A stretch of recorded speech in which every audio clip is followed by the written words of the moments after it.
नुपुर शर्मा का समर्थन करने वालों को सिर्फ धमकी ही नहीं मिल रही है, हमला भी शुरू हो गया है। महाराष्ट्र के ठाणे में बजरंग दल के जिला संयोजक पर हमला हुआ है। इसमें सर्वेश के शरीर में कई गंभीर चोटें आई हैं।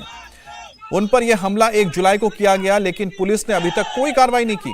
सर्वेश तिवारी ने हमले से 1 दिन पहले कन्हैया लाल मर्डर को लेकर प्रोटेस्ट किया था। सर्वेश का आरोप है कि हमले के पीछे पीएफआई या फिर सिमी का हाथ है। बजरंग दल ठाणे विभाग संयोजक सर्वेश तिवारी हमारे साथ में। सर्वेश, आपके ऊपर कुछ लोगों ने हमला किया, चोट आई, कब की घटना है और कौन लोग थे जिन्होंने हमला किया, इसके पीछे वजह क्या है? पिछले शुक्रवार को सवा एक डेढ़ के बीच में मैं अपने घर से मुमरा जाने के लिए निकला। बारिश थी, मुमरा में हमारा कुछ संगठन का प्रवास का काम था, प्रवास के लिए जाना था। साथ में मेरे मित्र थे अभिषेक सिंह और उनका कुछ पर्सनल व्यक्तिगत कारण था, वहाँ पे व्यवसाय के निमित्त हम लोग मुमरा गए। मुमरा में हम लोग कुछ 2-3 ठिकानों पे रुके, दुकानों पे उनका काम था। लास्ट में हम लोग कादर पैलेस करके मुमरा में एरिया है कौसा में, वहाँ पे गए। वहाँ पे जाने के बाद मेरा जो मित्र था वो दुकान के अंदर गया। दुकान के अंदर जाने के बाद मैं फोन पे बात करते करते थोड़ा दुकान से थोड़ा दूर पे गया और फोन पे बात कर रहा था और पीछे से कुछ अज्ञात लोग आए और उन्होंने पहले मुझे यहाँ पे रॉड से हमला किया। रॉड से यहाँ पे मारा, यहाँ की हड्डी मेरी फ्रैक्चर है और गंभीर चोट आई है। उसके बाद मैं पीछे मुड़ा तो पूछा भाई क्यों मार रहा है, तो उन्होंने कहा कि गुस्ताखे रसूल की सजा सर तन से जुदा। तो फिर उन्होंने मुझ पे डायरेक्ट हमला अटैक किया और अटैक करते वक्त फिर मेरे हाथ में छतरी थी, उनका सर पे मारने का प्रयास था और छतरी से मैंने अपने आप को प्रोटेक्ट किया। 4 से 5 फटका रॉड का बैठा रहेगा, छतरी टूट गई। जब छतरी टूटी तो उसके बाद मैं दुकान की तरफ भागा। एक उसका फटका मेरे हाथ पे भी लगा था छतरी टूटने के बाद और फिर मैं दुकान में भागा। दुकान में भागने के बाद अंदर गया और मैं अंदर जाके गिर गया, दुकान में नीचे बैठ गया। तो उसके बाद उन्होंने फिर से मेरे पर हमला चालू किया। हमला करते करते वो कुछ तो उर्दू में बड़बड़ कर रहे थे, मुझे समझ में नहीं आया, कुछ तो पढ़ रहे थे।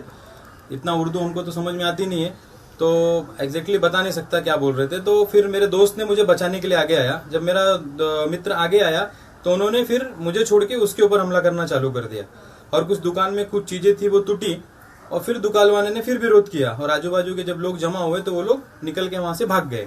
लेकिन जिस नारे की बात आप कर रहे हैं कि जो नारा दिया लगाया गया और उसके बाद में आपके ऊपर अटैक किया गया, उस नारे का जिक्र आपने अपने स्टेटमेंट में नहीं किया है, एफआईआर में वो चीज नहीं लिखी गई है। जी, वो स्टेटमेंट में रिकॉर्ड किया नहीं गया, मैंने बोला था लेकिन वो लिखा नहीं गया। अब वो क्यों नहीं लिखा गया मुझे उसका जवाब मैं नहीं दे सकता।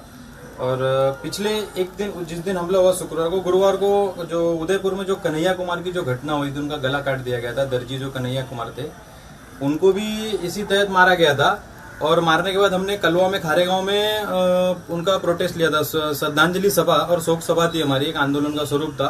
तो उसमें प्रमुख वक्ता भी मैं ही था, जो वहाँ पे मैंने प्रमुख वक्ता के रूप में वहाँ पे मैंने भाषण दिया था और उसके दूसरे ही दिन शुक्रवार को मुझ पे ये हमला हुआ था। सवाल यह है कि पुलिस ये कह रही है कि उस एफआईआर में कहीं भी उस बात का जिक्र नहीं है, तो जो भी मारपीट का मामला नजर आता है प्राथमिक तौर पर, तो उस नजरिए से जांच चल रही थी। अब आपने अचानक से सोशल मीडिया में ऐसे वीडियोस वायरल किए जिसमें इस तरह के एलिगेशन लगाए, उस वक्त आपने बातें क्यों नहीं रखी? थोड़ा तो उस समय मैं अनकॉन्शियस था क्योंकि मेरे साथ में इतनी बड़ी घटना हुई थी। अचानक से आके कुछ लोगों ने हमला किया और चोट इतनी गंभीर लगी थी कि उस समय कुछ समझ में नहीं आ रहा था, क्योंकि कुछ आँख के सामने अंधेरा छा गया था, कुछ समझ में नहीं आ रहा था। उस टाइम मैं थोड़ा अनकॉन्शियस था, लेकिन बाद में मैं जब थोड़ा दवाई पट्टी हुआ, दवाई गोली खाने के बाद फिर मैंने जब उस चीज़ को रियलाइज, तो मुझे याद आया कि मैंने वो चीज़ नहीं लिखी गई है। तो मैंने बताया लेकिन वो चीज़ रिकॉर्ड में, स्टेटमेंट में मेंशन नहीं किया गया है। कौन लोग हो सकते हो, किस वजह से हमला किया गया? देखिए, पूरे देश में आज हिंदुत्ववादी कार्यकर्ताओं को और बजरंग दल के, खास करके बजरंग दल जो हिंदुत्ववादी संगठन है, कार्यकर्ताओं को टारगेट करके मारा जा रहा है। कर्नाटक में हर्षा को मारा गया, यहाँ पे कन्हैया कुमार को मारा गया, अमरावती में कुछ एक उमेश जी को मारा गया। तो ऐसी जो घटनाएं हैं, ये कुछ जो उन्मादी उग्रवादी विचारधारा के लोग हैं, आज जो देश में शरीयत कानून लाने की मांग कर रहे हैं, तो ऐसी विचारधारा के लोग हैं जो हिंदुत्व की आवाज को दबाना चाहते हैं। तो हो सकता है वो भी एक उनका ये षड्यंत्र चल रहा है, तो उसके तहत भी हो सकती है ये कार्रवाई। इंडिया टीवी हर वक्त हर जगह डाउनलोड करने के लिए सर्च करें इंडिया टीवी न्यूज।